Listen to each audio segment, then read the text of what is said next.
A few moments ago, Buckingham Palace announced the death of Her Majesty Queen Elizabeth II. The Palace has just issued this statement. It says the Queen died peacefully at Balmoral this afternoon.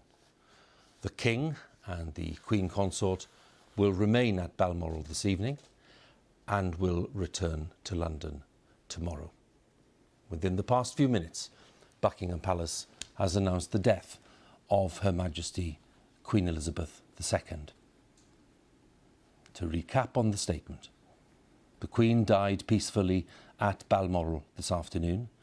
The King, that is Charles, and the Queen Consort will remain at Balmoral this evening and will return to London tomorrow.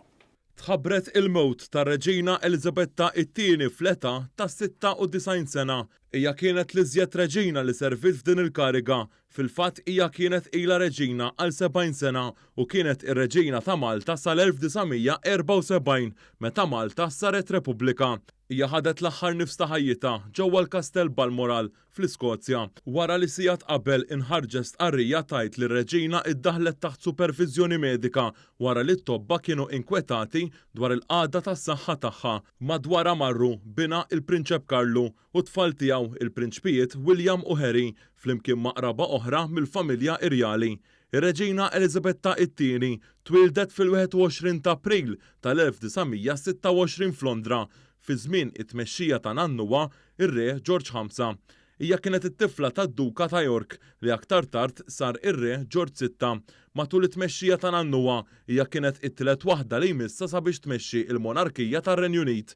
Waqt it-tieni Gwerra Dinjija, il-Prinċipessa Elisabetta u oħta Margaret baqgħu jgħixu flimkien ma' missierhom u ommhom fir-Renju Unit. Hija ġiet inkurunata bħala Reġina tar-Renju Unit fit-2 ta' Ġunju tal-1952 wara li missiera ir-Re George VI kien ilu marit għal numru ta' snin. Matul it-tmexxija tar-Reġina Elisabetta II ftit wara it-tieni Gwerra Dinjija, il-pajjiżi li kienu fl-imperu bdew jieħdu l-indipendenza tagħhom u dawn bdew jingħaqdu fil-grupp tal-Commonwealth. Fost il-pajjiżi li kienu jaqgħu taħt il-monarkija tagħha kien hemm Malta. Dan sa meta pajjiżna sar Repubblika fl-1974.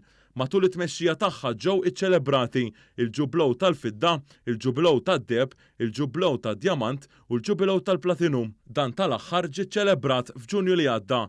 Tul it-tmexxija tagħha, ir-Reġina Elisabetta II laħqet 15 il-Prim Ministru tar-Renju Unit, bl-aħħar waħda li tkun appuntata hija l-Prim Ministru Konservattiv Liz Truss. Ir-Reġina Elisabetta iltaqet ma' raġel tagħha, il-Prinċep Filippu, fl-1934 u żżewġu fl-20 ta' Novembru tal-1947.